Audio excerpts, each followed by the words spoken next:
En la vasta oscuridad del Imperio Romano, donde la persecución a los cristianos se esparcía como una sombra que devoraba vidas, hubo una niña de apenas 13 años, cuya pureza y devoción cambiarían la historia. Su nombre era Inés, pero el mundo la conocería como Santa Inés. Hoy te contaré su historia, una historia de fe, de sacrificio y de una resistencia tan inquebrantable que incluso el mismísimo martirio no pudo apagar su luz. Sin embargo, no es una historia para los débiles de corazón. Hay secretos ocultos en los detalles de su vida y ecos de un pasado donde la muerte era un espectáculo y el honor, un castigo. Así que, si estás preparado, acompáñame a un viaje al año 304 después de Cristo, a la Roma de Diocleciano, donde el destino de una joven cambiaría para siempre el curso de la fe cristiana. Roma, la ciudad eterna. En el siglo IV después de Cristo, sus calles vibraban con la vida de un imperio en su apogeo, pero también en su decadencia. Mientras los emperadores construían monumentos colosales y las legiones romanas expandían sus fronteras, había algo oscuro creciendo entre las sombras: el miedo. Miedo a una fe nueva que no adoraba a los dioses del Olimpo. Miedo a un credo que prometía la salvación no a través del poder y la gloria, sino del sacrificio y el amor. Ese miedo era hacia los cristianos. Bajo el reinado de Diocleciano, el cristianismo era visto como una amenaza directa al corazón del imperio. No porque sus seguidores fueran violentos, sino porque se negaban a inclinarse ante los dioses romanos y, más importante aún, ante la autoridad divina de los emperadores. Ser cristiano significaba ser enemigo del Estado. La persecución no era solo un castigo, era una advertencia, un espectáculo público diseñado para infundir terror en el corazón de cualquiera que pensara seguir su ejemplo. Y es en medio de este caos, en un momento donde la fe podía costarte la vida, que conocemos a Inés. Inés nació en una familia noble romana, una familia que, en teoría, debía estar protegida por su riqueza y su estatus. Pero la fe cristiana no hacía distinciones. En los ojos del imperio, un noble cristiano era igual de peligroso que un esclavo cristiano. Desde pequeña, Inés demostró ser diferente. Mientras las niñas de su edad se entretenían con juegos y soñaban con los banquetes y las fiestas a las que asistirían cuando fueran mayores, Inés buscaba refugio en la oración. Cuentan que pasaba horas en silencio, meditando, conectando su alma con algo que parecía mucho más grande que ella misma. Pero había algo más en Inés, algo que todos notaban: su belleza. Se decía que su rostro era como el de un ángel, que sus ojos reflejaban la calma del cielo y que su risa era como el canto de los pájaros al amanecer. Era una belleza que no podía pasar desapercibida. Para las familias nobles romanas, las niñas como Inés eran vistas como piezas clave en las alianzas matrimoniales. No se trataba de amor, sino de poder. Pero Inés no quería saber nada de eso. Si estás disfrutando este video, dale al botón de suscribirse para más contenido como este. A los 10 años, hizo algo impensable. En un acto de absoluta devoción, tomó un voto de castidad. Frente a Dios, prometió que su pureza sería su ofrenda. Una decisión que, aunque admirable para la comunidad cristiana, resultaría incomprensible y ofensiva para los ojos de la sociedad romana. Para los romanos, rechazar el matrimonio era rechazar tu deber con la familia y el imperio. ¿Y por qué? ¿Por una religión clandestina? ¿Por un dios invisible que desafiaba a Júpiter y Marte? A ojos del mundo romano, la fe de Inés no era más que una locura infantil. Pero para Inés, era todo lo contrario. Era su fuerza, su escudo, su razón de existir. Sin embargo, este voto no pasó desapercibido.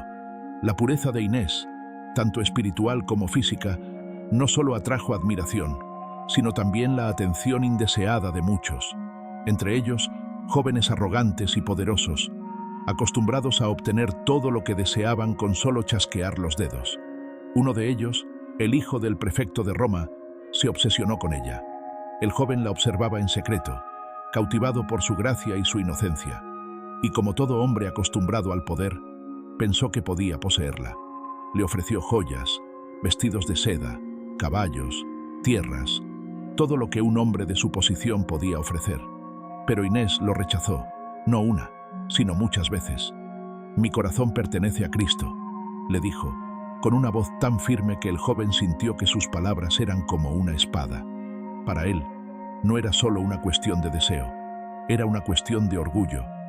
¿Cómo podía una niña, una simple niña, rechazarlo?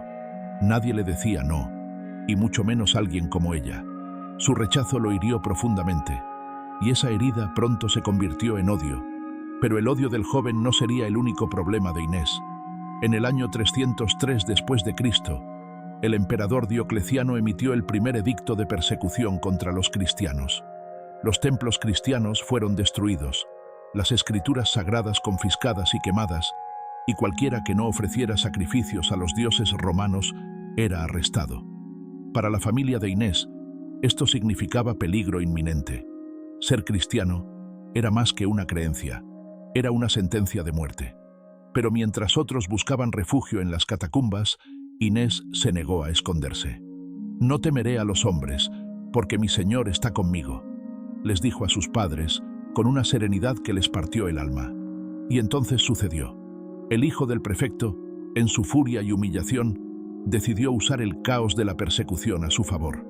Con una sola acusación, denunció a Inés como cristiana.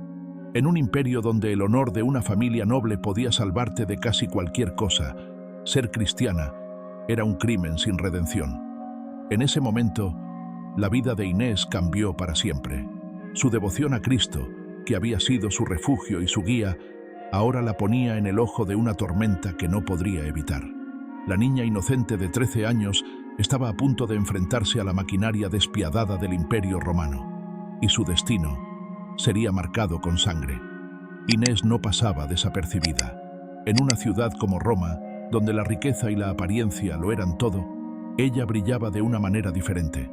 Su rostro era delicado, con una pureza que reflejaba su alma, pero era su mirada lo que más impactaba. No era la mirada de una niña común, sino la de alguien cuya fe la hacía parecer casi invencible. El hijo del prefecto, un joven que creció acostumbrado a obtener todo lo que deseaba, fijó sus ojos en ella. Él era arrogante, mimado y habituado a que su apellido abriera puertas y su riqueza comprara voluntades. Nadie se atrevía a decirle que no, y mucho menos una niña. Cuando vio a Inés por primera vez, algo en ella despertó una obsesión que no entendía. Ella no se parecía a las otras chicas de su edad. No lo adulaba, no buscaba su atención, ni se dejaba impresionar por su posición o sus riquezas. Para el joven, acostumbrado a recibir alabanzas, esto no era más que un desafío, un juego que debía ganar. Fue entonces cuando decidió acercarse. Primero, lo hizo de manera educada, como un noble caballero. Mandó mensajeros cargados de regalos, collares de oro, brazaletes de plata y vestidos confeccionados con las telas más finas de todo el imperio. Pero Inés no los aceptó. Uno por uno, devolvió los obsequios con un mensaje claro. Su corazón ya estaba comprometido. El joven no entendía. Se decía a sí mismo, ¿cómo es posible? Ninguna mujer me ha rechazado antes. ¿Acaso no sabe quién soy? Su orgullo, herido como un animal acorralado, lo llevó a tomar medidas más drásticas. Una tarde, se presentó personalmente en la casa de Inés, acompañado de su séquito, vistiendo una túnica bordada con hilos de oro y cubierto de joyas. Entró como si fuera dueño del lugar. Inés lo recibió con educación, pero con una serenidad que contrastaba con la intensidad del joven. Él, acostumbrado a la sumisión, estaba desconcertado por la calma en su mirada. «Inés», dijo con una sonrisa calculada, «no estoy aquí para jugar. Sé quién eres, sé de tu noble linaje, y sé que serías una esposa perfecta para mí. No quiero que me des una respuesta ahora. Piénsalo. ¿Qué mujer podría rechazar una vida de riquezas y poder a mi lado?» Pero la respuesta de Inés fue inmediata, como si hubiera esperado aquel momento. «Mi señor, no tengo nada que pensar. Ya he entregado mi corazón, y no es a un hombre en esta tierra. Mi único esposo es Cristo». El silencio llenó la sala. Por un momento, el joven pareció confundido, como si las palabras no tuvieran sentido. Y luego, la confusión dio paso a la furia. «¡Cristo!», exclamó con burla y desprecio. «¿Un hombre crucificado? ¿Ese es el esposo que eliges en lugar de un noble de Roma? Es absurdo». Pero Inés no respondió. Lo miró directamente a los ojos, sin miedo, y eso solo alimentó la ira del joven. Los días que siguieron estuvieron llenos de intentos desesperados por parte del hijo del prefecto. Organizó banquetes, se presentó con músicos y bailarines frente a la casa de Inés y envió cartas llenas de promesas. «Podrás tener todo lo que desees», escribió en una de ellas. «Riquezas, poder, mi lealtad eterna. Nadie más podrá ofrecerte una vida como esta». Pero las cartas volvieron sin respuesta. Los regalos permanecieron sin abrir. Inés no estaba interesada en su mundo, y menos en él. La obsesión del joven comenzó a transformarse en algo más oscuro. Lo que al principio era admiración se tornó en resentimiento, y lo que antes era deseo se convirtió en una necesidad enfermiza de control. Un día, el hijo del prefecto fue a buscar consejo de su padre. En su orgullo herido, le confesó su humillación. «Padre, esa niña me ha deshonrado. Ella no me obedece, ni respeta mi posición. No puedo tolerar que alguien como ella se burle de mí de esta manera». El prefecto, al escuchar la historia, no pudo evitar reírse. «¿Una niña?», dijo con desprecio. «¿Una simple niña te ha humillado? Hijo, si no puedes conquistarla, entonces sométela. Si ella se niega a aceptar tu amor, haz que pague por su insolencia». Fue entonces cuando surgió el plan. Usarían la fe de Inés contra ella. En aquel entonces, ser cristiano no solo era un acto de devoción, sino una ofensa directa contra el Imperio Romano. Ser cristiano significaba negarse a adorar a los dioses romanos y al emperador. Significaba desobedecer las leyes del imperio. El hijo del prefecto vio su oportunidad. Si no podía tenerla como esposa, entonces la destruiría.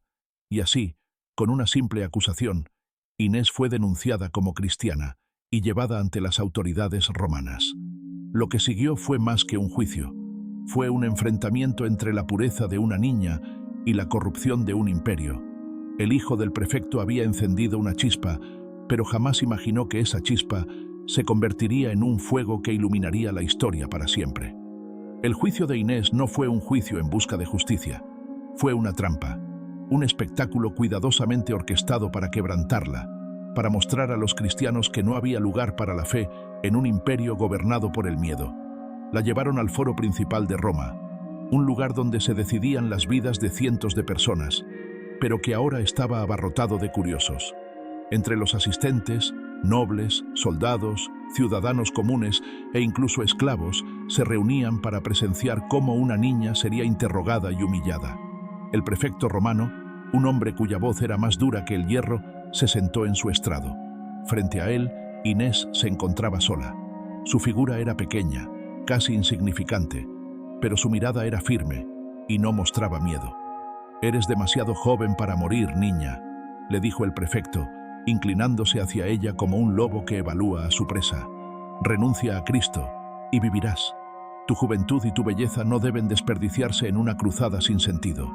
Jura lealtad a los dioses de Roma y te daré lo que quieras: tierras, riquezas, una vida de privilegios». Pero Inés no se movió. Sus manos, atadas frente a ella, no temblaban. Y cuando habló, su voz sonó como un eco en el vasto silencio del foro. «Mi alma ya está comprometida. Mi esposo es Cristo, y Él es más poderoso que todos los dioses de Roma». Las palabras de Inés cayeron como un trueno. Hubo un murmullo entre la multitud, una mezcla de asombro e indignación. El prefecto se inclinó hacia adelante, sus ojos llenos de furia. «¿Tienes idea de lo que estás diciendo?», espetó, golpeando con fuerza la mesa frente a él. «Estás desafiando no solo mi autoridad, sino la del emperador y los dioses que gobiernan esta ciudad». Pero Inés no retrocedió. Con una calma que parecía casi sobrenatural respondió: «Puedes romper mi cuerpo, pero nunca podrás tocar mi alma». El prefecto, ahora completamente enfurecido, ordenó que la llevaran a prisión. Sin embargo, este no era un castigo común. Sabía que una prisión no sería suficiente para doblegar el espíritu de aquella niña. Lo que él buscaba no era su muerte inmediata, sino destruir su honor, quebrar su espíritu y convertirla en un ejemplo vivo de lo que le sucedía a quienes desafiaban al imperio. Esa misma noche, Inés fue llevada a un lugar que los ciudadanos evitaban mencionar: un lupanar, un burdel que servía de castigo para las mujeres que desobedecían las leyes del imperio. Para una joven consagrada a Cristo, esto era más cruel que la muerte. Los soldados que la escoltaron se burlaban de ella, lanzando risas ásperas que se mezclaban con el eco de sus pasos en la oscuridad. A su llegada, los gritos y risas vulgares del lupanar se detuvieron por completo. Los hombres que frecuentaban aquel lugar la miraron con una mezcla de lujuria y desconcierto. Inés permanecía en silencio, con los ojos fijos en el suelo, pero su corazón, aunque firme, sabía que estaba entrando en la boca del lobo. Sin embargo, lo que ocurrió después dejó a todos atónitos. Cuentan las leyendas que cuando intentaron tocarla, algo inexplicable ocurrió. Una luz blanca y brillante comenzó a rodear a Inés, como si un velo invisible la protegiera de cualquier contacto. Algunos hombres cayeron al suelo, cegados por el resplandor. Otros se llenaron de terror, retrocediendo mientras murmuraban que no era una niña común, sino una enviada de los dioses. Pero no todos se detuvieron. Uno de ellos, movido por la arrogancia y la lujuria, se acercó para reclamarla. Era el hijo del prefecto, el mismo que había provocado su arresto.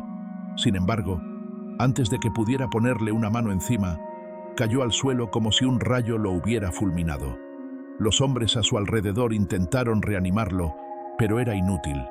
El joven estaba muerto. La noticia se esparció rápidamente y la confusión llegó hasta el prefecto. ¿Cómo podía ser que esta niña, que apenas tenía 13 años, causara tal caos en el lupanar? Algunos comenzaron a decir que era una hechicera, mientras que otros afirmaban que era protegida por los dioses. Pero para los cristianos que escucharon la historia, estaba claro. Era un milagro, una señal de que Dios estaba con ella. A la mañana siguiente, Inés fue llevada de regreso al foro para enfrentar al prefecto. Esta vez, el juicio no fue un espectáculo de curiosidad, sino de rabia. El prefecto, humillado por la muerte de su hijo y temeroso de que la niña fuera vista como una mártir o una heroína, tomó la decisión final. «Si tu Dios es tan poderoso, que venga a salvarte ahora», dijo con sarcasmo, mientras la sentenciaba a muerte. La multitud, que había sido testigo de todo, estaba dividida. Algunos querían verla ejecutada, mientras que otros, inspirados por su valentía y los milagros que parecían rodearla, deseaban salvarla. Pero el destino de Inés ya estaba sellado. Fue condenada a morir por decapitación. Para los romanos, este era un castigo reservado para los nobles, un acto rápido y limpio, pero para Inés era su momento de consagración definitiva. Y así, la pequeña niña fue llevada al estadio de Domiciano, donde las últimas páginas de su historia serían escritas con sangre y gloria. El día había llegado. En el estadio de Domiciano, el sol brillaba débilmente entre nubes grises, como si hasta el cielo lamentara lo que estaba a punto de ocurrir. La multitud llenó los asientos, curiosa, ansiosa por presenciar el espectáculo. Era un entretenimiento habitual en el Imperio Romano. La sangre y el sufrimiento eran las monedas que compraban la atención de los ciudadanos. Pero esta vez, el espectáculo era diferente. No era un criminal quien sería llevado al centro de la arena. No era un guerrero ni un esclavo rebelde. Era una niña pequeña, frágil, con el rostro sereno como si caminara hacia una ceremonia, no hacia la muerte. Los guardias la escoltaron al centro de la arena, pero algunos decían que sus pasos no reflejaban miedo. Al contrario, caminaba con una dignidad que perturbaba incluso a los soldados más endurecidos. Mientras más cerca estaba del lugar de su ejecución, más se intensificaban los murmullos de la multitud. Algunos se preguntaban cómo podía mantenerse tan tranquila, mientras otros lanzaban insultos, enfurecidos por su desafío al emperador. La joven Inés alzó la vista, ignorando los gritos y burlas. Sus ojos no buscaban a la multitud, sino al cielo, como si su mente ya estuviera lejos de este mundo. En su rostro no había rabia, no había rencor, solo paz, una paz que desconcertaba incluso al verdugo que la esperaba al centro de la arena. El prefecto de Roma, sentado en un palco, dio la orden con un gesto de la mano. Un verdugo de aspecto severo avanzó hacia ella, sosteniendo una espada afilada que reflejaba los débiles rayos del sol. Pero cuando la miró a los ojos, algo lo detuvo. «No puedo hacerlo», murmuró, retrocediendo un paso. El prefecto, enfurecido, se puso de pie. «Hazlo, o sufrirás su destino», gritó con una voz llena de autoridad. El verdugo respiró profundamente y levantó la espada. La multitud contuvo la respiración, pero Inés no mostró miedo. En cambio, inclinó ligeramente la cabeza, como si estuviera ofreciendo su vida voluntariamente. Antes de que el verdugo pudiera actuar, Inés habló por última vez. No teman por mí. Mi muerte no es el final.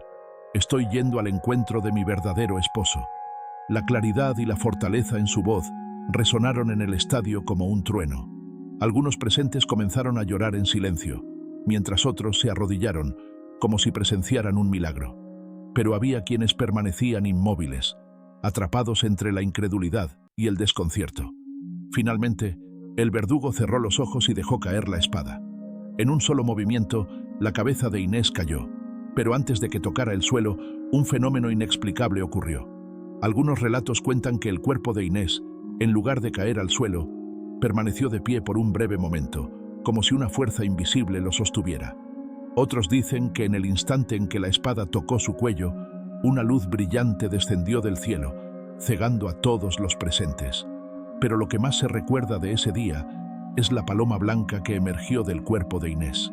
Majestuosa y tranquila, la paloma voló hacia el cielo, perdiéndose entre las nubes.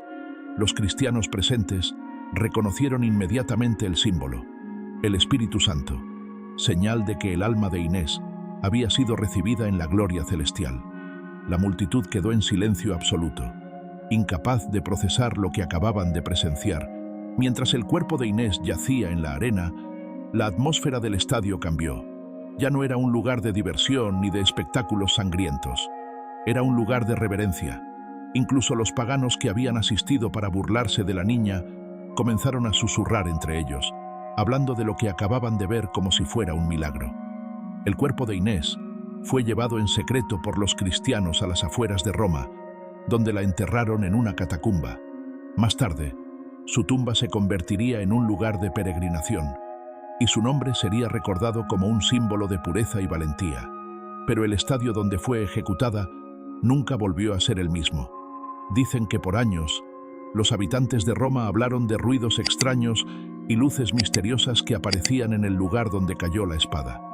Algunos afirmaban escuchar susurros, como oraciones que venían de lo profundo de la tierra. Y hasta hoy, el nombre de Inés resuena no solo como el de una mártir, sino como el de una niña que desafió al imperio más poderoso del mundo y venció. Inés no tenía ejércitos, no poseía riquezas ni influencias políticas. No era más que una niña cuya única fortaleza era su fe. Y sin embargo, su historia ha sobrevivido al tiempo, a los imperios y a la misma muerte.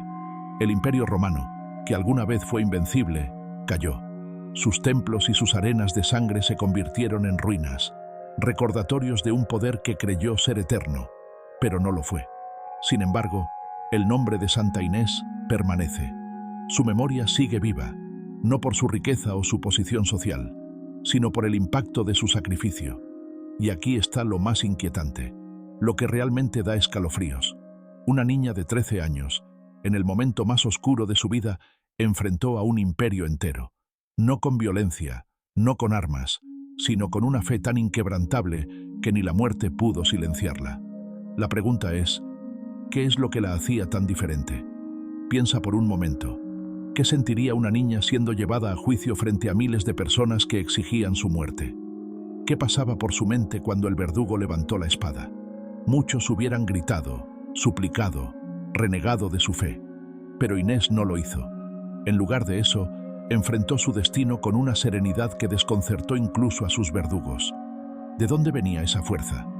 ¿Era solo su fe o algo más? Algunos dicen que Dios le dio una gracia especial. Otros, que la certeza de su fe le daba un poder sobrehumano. Y hay quienes creen que la historia de Inés no es solo un relato de martirio, sino una lección para todos nosotros. Santa Inés nos recuerda que la verdadera fortaleza no está en la fuerza física, ni en las riquezas, ni en los títulos, sino en la convicción de lo que creemos. Su historia trasciende el tiempo porque toca lo más profundo del espíritu humano, el deseo de encontrar algo más grande que nosotros mismos, algo por lo que vale la pena vivir y morir. Hoy, el nombre de Santa Inés es un símbolo universal, Su figura inspira a millones de personas en todo el mundo, desde creyentes hasta aquellos que buscan un propósito en medio de la adversidad. Es la patrona de la pureza, sí, pero también de la valentía y la perseverancia. Su fiesta, celebrada cada 21 de enero, es un recordatorio de que incluso las almas más jóvenes y vulnerables pueden convertirse en gigantes espirituales. Y aunque su cuerpo reposa en las catacumbas de Roma, su espíritu vive en cada acto de fe, en cada decisión de alguien que elige el camino correcto, aunque sea el más difícil. Es un recordatorio de que, incluso en nuestros días más oscuros, la fe y la resistencia pueden iluminar el camino. Pero aquí está el verdadero desafío que su historia nos plantea. Si una niña de 13 años pudo enfrentarse al mayor imperio del mundo por sus creencias, ¿qué estamos haciendo nosotros con nuestras vidas? ¿Qué hacemos cuando enfrentamos pruebas mucho menores? El legado de Santa Inés no es solo para los religiosos. Su vida y su martirio nos invitan a reflexionar sobre nuestras propias convicciones. ¿Por qué estamos dispuestos a luchar? ¿Qué valoramos realmente? Porque, al final, todos enfrentaremos nuestra propia espada, ese momento en que nuestras creencias y valores serán puestos a prueba.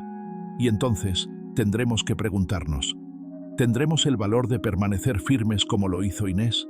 Santa Inés murió hace más de 1700 años, pero aquí estamos, hablando de ella, recordándola, reflexionando sobre su vida. Y esa es la verdadera inmortalidad, vivir de una manera que el mundo no pueda olvidarte. Su martirio fue su testamento, su victoria sobre un imperio que intentó apagarla. Hoy, la pregunta no es solo cómo murió Santa Inés, sino cómo vivió y cómo su ejemplo nos desafía a vivir. Así que al cerrar esta historia, te dejo con esta última reflexión. ¿Qué legado dejarás tú?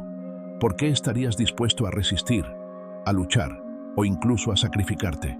La historia de Santa Inés no es solo una narración histórica, es un espejo que nos obliga a mirar dentro de nosotros mismos y preguntarnos, ¿estamos listos para enfrentar nuestras pruebas con la misma fe, valor y serenidad que ella? Santa Inés, una niña, una mártir, un símbolo eterno. La historia de Inés de Roma no es simplemente un relato antiguo ni una leyenda olvidada en el tiempo. Es un recordatorio de cómo, incluso en medio de las épocas más oscuras y crueles, hay almas capaces de enfrentarse al poder absoluto con nada más que su fe y sus principios. Inés, una niña de apenas 13 años, vivió en un mundo donde las vidas humanas eran prescindibles, donde el Imperio Romano ejercía un control brutal sobre sus ciudadanos, donde el simple acto de creer en algo diferente era considerado un delito mortal. Y aún así, ella no temió. En un contexto donde muchos habrían cedido para evitar el sufrimiento, Inés mantuvo una serenidad inexplicable. Se podría pensar que era demasiado joven para comprender el peligro real que enfrentaba, pero quienes presenciaron su juicio y posterior ejecución aseguraban que lo entendía mejor que nadie. Sabía lo que le esperaba, y aún así, no retrocedió ni un solo paso. Pero su historia no se reduce únicamente a su valentía. La figura de Inés trasciende el heroísmo porque nos enfrenta a preguntas difíciles, preguntas que probablemente todos, en algún momento, hemos evitado hacernos. ¿Qué es lo que realmente estamos dispuestos a defender con todo lo que somos? ¿Qué principios o creencias son tan importantes que valdrían nuestra propia vida? En un mundo como el actual, donde a menudo se prioriza la comodidad sobre el valor, la historia de Inés nos incomoda, porque nos recuerda que, más allá de nuestras aspiraciones personales y nuestras metas diarias, hay ideales y verdades que trascienden el tiempo. Nos recuerda que hay momentos en la vida donde el camino más fácil no es necesariamente el correcto, donde renunciar a lo que creemos, aunque sea por salvarnos, nos condena de una forma más profunda que la muerte misma. Inés de Roma es una de esas figuras que desafían la lógica humana. ¿Cómo pudo una niña, apenas entrando en la adolescencia, resistir la humillación, las amenazas y, finalmente, la muerte, sin mostrar temor alguno? Para algunos, la respuesta es la fe, una fe tan pura e inquebrantable que ni siquiera la espada del verdugo pudo doblegarla. Para otros, es un símbolo de dignidad y libertad, la última rebelión de un ser humano frente a un sistema opresor que intentaba controlar hasta el más íntimo aspecto de su vida. Lo cierto es que la figura de Inés nos muestra dos caras de una misma moneda. Por un lado, el horror de una época que no dudaba en destruir a quienes se apartaban del camino impuesto. Por otro, la luz de quienes, como ella, se atrevieron a desafiar esa oscuridad. Y es esta dualidad la que hace que su historia resuene incluso hoy, casi 2000 años después de su muerte. Muchos creen que las historias de mártires pertenecen únicamente al pasado, a tiempos de superstición y violencia. Sin embargo, no hay que mirar demasiado lejos para ver que, incluso hoy, hay quienes son perseguidos, silenciados o condenados por defender lo que creen. La historia de Inés sigue vigente porque el mundo aún enfrenta las mismas sombras que ella combatió: la intolerancia, el abuso de poder, el miedo a lo diferente. Inés no murió simplemente por ser cristiana, murió porque eligió ser libre, porque no permitió que nadie decidiera por ella a quién debía amar o a qué debía consagrar su vida. Y en esa elección, en ese último acto de voluntad, Inés se convirtió en algo mucho más grande que una víctima. Se convirtió en un símbolo de resistencia. Hoy, cuando recorremos las calles de Roma, cuando entramos a las antiguas iglesias construidas en su honor, sentimos el peso de su historia. Y no importa si somos creyentes o no, porque el mensaje de su vida trasciende cualquier religión. Nos recuerda que hay valores que no deben ser sacrificados, principios que no pueden ser negociados, y sobre todo, que la libertad de ser quienes somos es algo por lo que vale la pena luchar, incluso hasta el final. Entonces, ¿qué nos deja la historia de Inés de Roma? Nos deja una advertencia. En cada época de la historia, siempre habrá quienes intenten imponer su voluntad sobre otros, quienes intenten controlar lo que creemos, lo que pensamos, lo que somos. Pero también nos deja una promesa, la promesa de que siempre habrá almas valientes, como Inés, dispuestas a enfrentarse a esas fuerzas, dispuestas a pagar el precio más alto con tal de preservar lo que consideran sagrado. Porque la verdadera inmortalidad no reside en evitar la muerte, sino en vivir de una manera que tu historia sea contada siglos después de que te hayas ido. Y tal vez te preguntes, ¿qué relevancia tiene todo esto hoy? Vivimos en un mundo moderno, donde las luchas por la fe o por los ideales parecen cosa del pasado. Pero, ¿es eso realmente cierto? Quizás no enfrentamos espadas ni tribunales romanos, pero las luchas por la identidad, la libertad y la dignidad persisten, disfrazadas de nuevas formas. Hay quienes aún son rechazados por sus creencias, por sus valores, por la manera en que deciden vivir. La intolerancia sigue viva, y al igual que en el tiempo de Inés, el precio a pagar por ser uno mismo sigue siendo alto. Lo más interesante de la historia de Inés no es solo lo que sufrió, sino lo que nos enseña, porque no es solo una historia de martirio, es una historia de fortaleza. Inés fue una niña que decidió que su espíritu era algo que nadie podría controlar.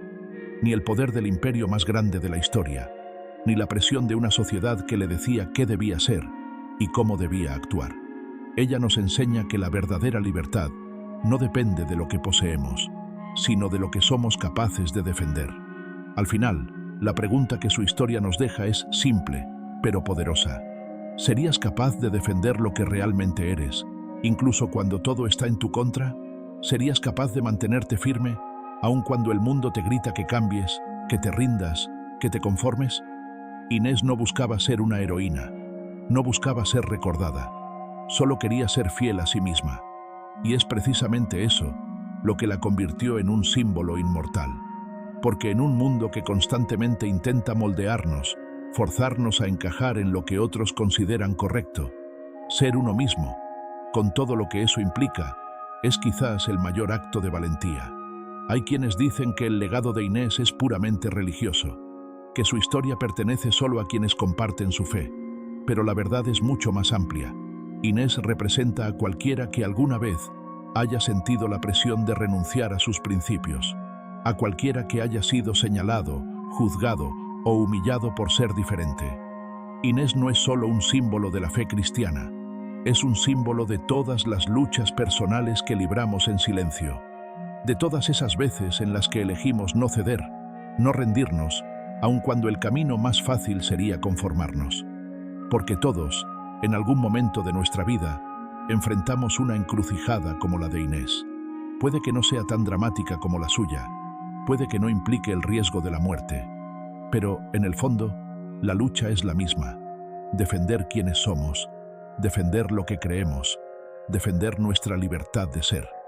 Y si algo nos enseña esta historia, es que no importa cuán pequeño o insignificante te sientas, no importa cuán grande parezca el poder que se alza en tu contra, hay una fuerza en el interior de cada uno de nosotros que, cuando se despierta, es capaz de resistir cualquier tormenta. Es la fuerza de la convicción. Inés de Roma no es solo una mártir del pasado, es un recordatorio de lo que todos podemos ser cuando elegimos la verdad sobre el miedo, cuando elegimos ser libres a cualquier precio. Si te ha gustado este video, te va a encantar lo que viene. Suscríbete y no te pierdas los próximos lanzamientos.